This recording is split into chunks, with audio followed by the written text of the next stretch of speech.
नमस्कार फ्रेंड्स, रोज बहस में आपका स्वागत है। आज का कहानी का शीर्षक है लायक और नालायक बेटे की कहानी। एक गांव में सोहन नाम का एक किसान रहता था। वो अपनी पत्नी और 2 बेटों के साथ रहता था। उसका बड़ा बेटा का नाम राजेश और छोटा बेटा का नाम राकेश था। सोहन बहुत ही मेहनती था और उसका परिवार खुशहाली के साथ गांव में रहता था। लेकिन उसके दोनों बेटे में बहुत ही अंतर था। जहाँ बड़ा बेटा सोहन का हर बात मानता था, सोच समझकर फैसला लेता था और पढ़ने में भी तेज था, तो वही छोटा बेटा चंचल स्वभाव का था। अपनी हरकतों की वजह से हमेशा अपने पिता से डांट सुनता रहता था। उसका पढ़ने में भी कोई रुचि नहीं था। उसके पिता हमेशा कहते रहते थे कि उनका नाम उसका बड़ा बेटा ही रोशन करेगा। छोटे से तो कोई उम्मीद ही नहीं है।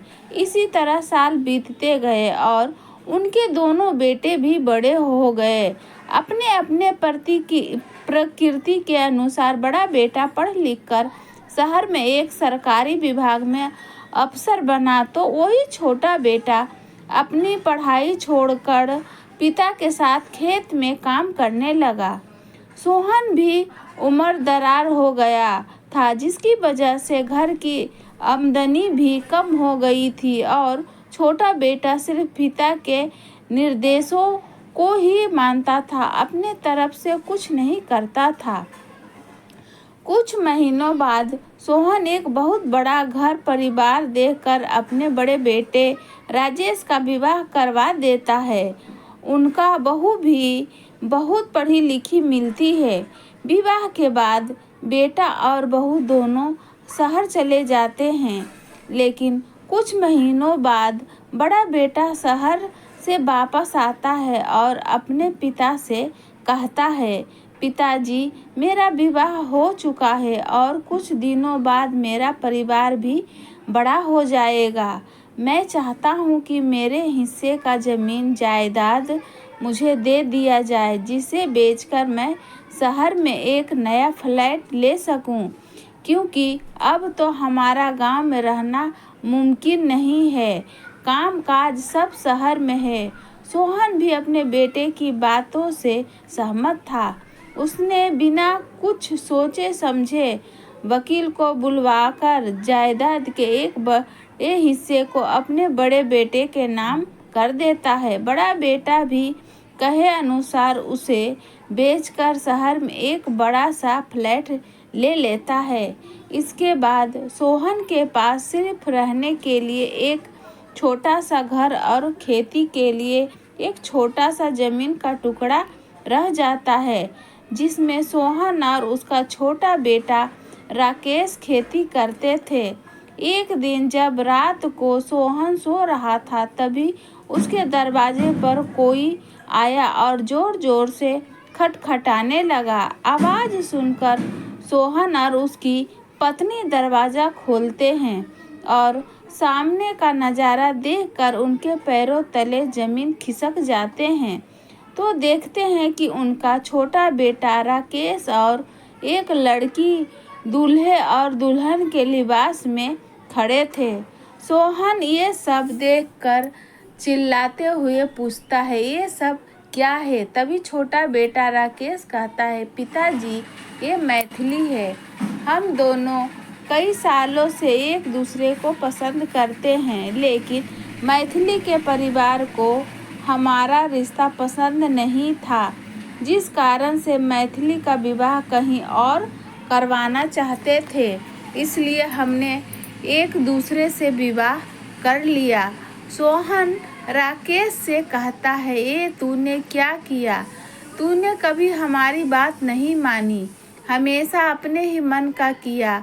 हमारे हालत भी ठीक नहीं है।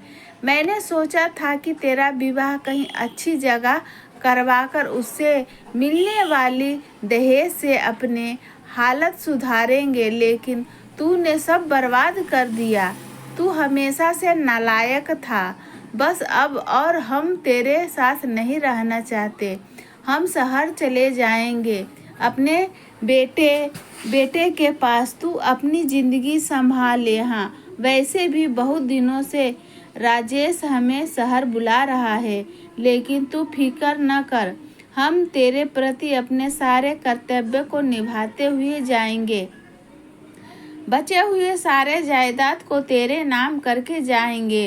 तू जी अपनी जिंदगी यहाँ। तभी राकेश रोते हुए पिताजी के कदमों में गिरकर कहता है, कृपया हमें छोड़कर ना जाएं, आपके बिना हम नहीं रह पाएंगे। लेकिन सोहन अपने पैरों को झटकते हुए गुस्से में अपने कमरे में चला जाता है।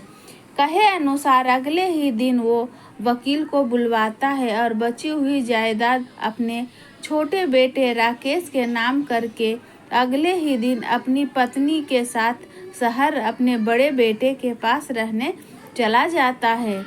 शहर में बड़ा बेटा अपने माता पिता को देखकर बहुत खुश होता है।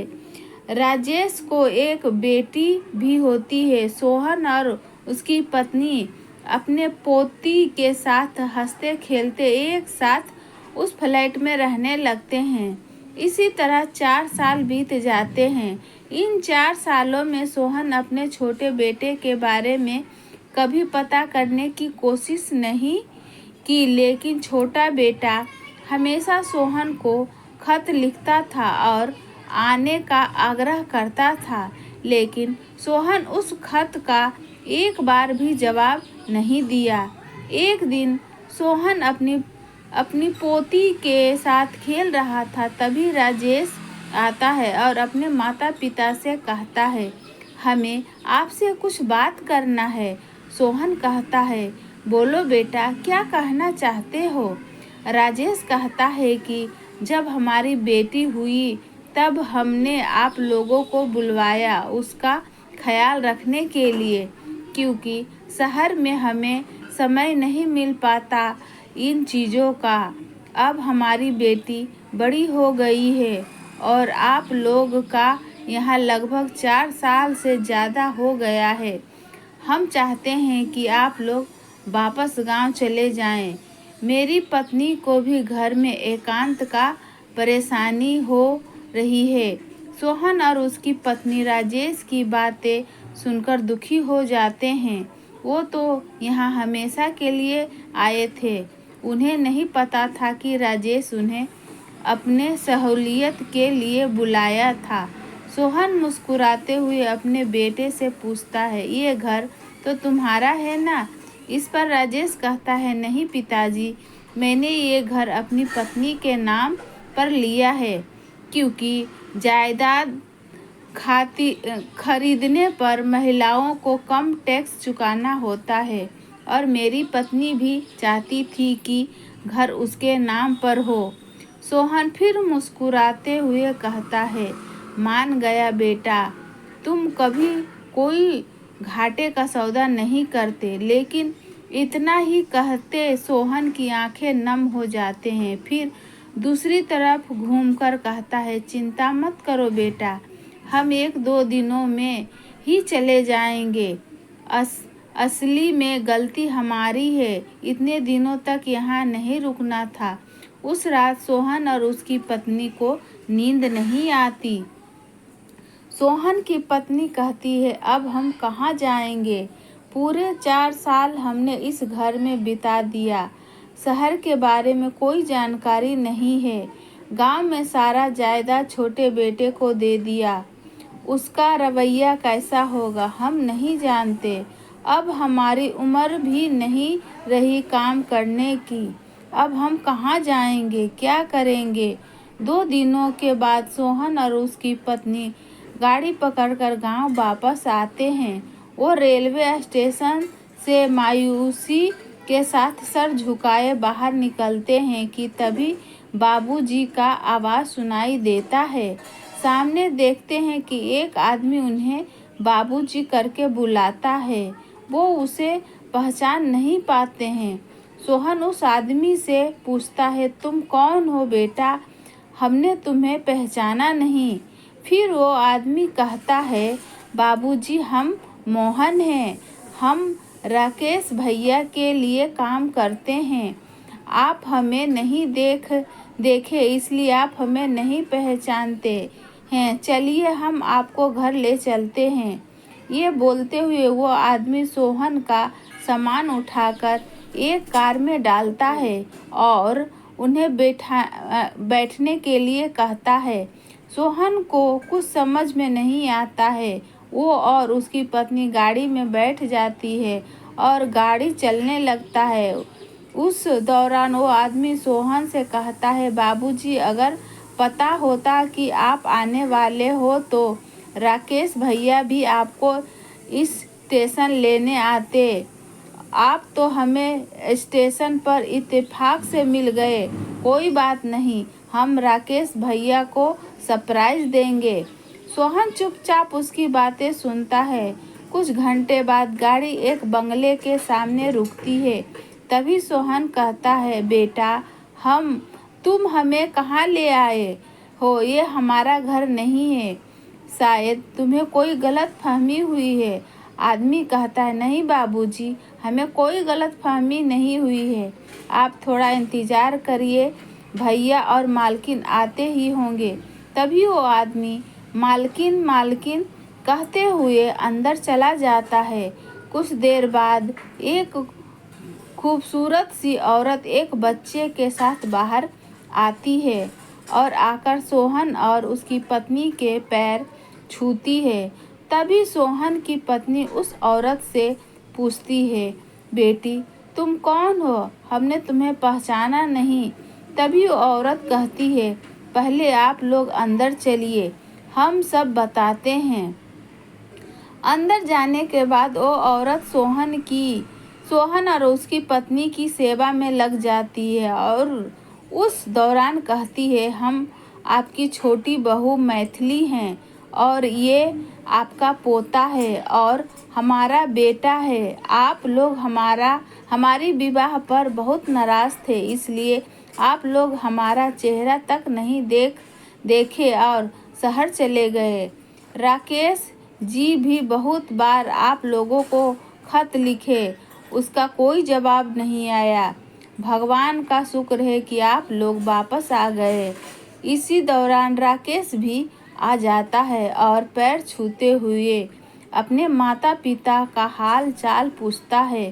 फिर राकेश अपने नौकरों को कमरा साफ करने को कहता है और माता पिता के सामानों को उस कमरे में रखवा देता है। भोजन के दौरान सोहन राकेश से पूछता है, इतनी तरक्की, इतना बड़ा बंगला, ये सब कैसे हुआ? इसके बाद राकेश कहता है, ये सब आप लोगों के आशीर्वाद के बदौलत है। हमने आपकी दी हुई छोटी सी ज़मीन पर खेती की, फसल अच्छा हुआ।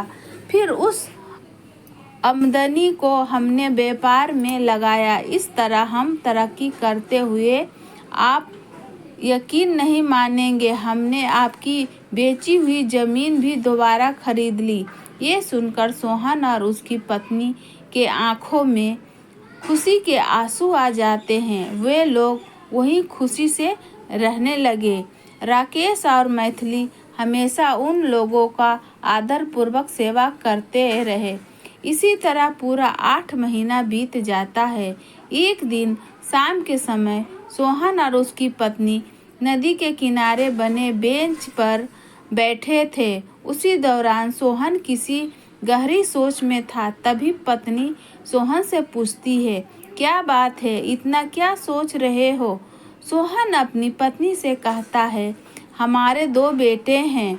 बचपन से मेरा बड़ा बेटा मेरी उंगली पकड़कर मेरे निर्देशों पर चला, हर काम सोच समझ कर किया, कभी हमें शिकायत का मौका नहीं दिया। लेकिन हमारे उम्र के आखिरी पड़ाव पर आकर हमारा साथ छोड़ दिया, वो भी सोच समझ कर किया। वही हमारा छोटा बेटा कभी मेरे बातों को नहीं माना, हमेशा अपने दिल का किया, कभी मेरा हाथ पकड़कर मेरे निर्देशों पर नहीं चला।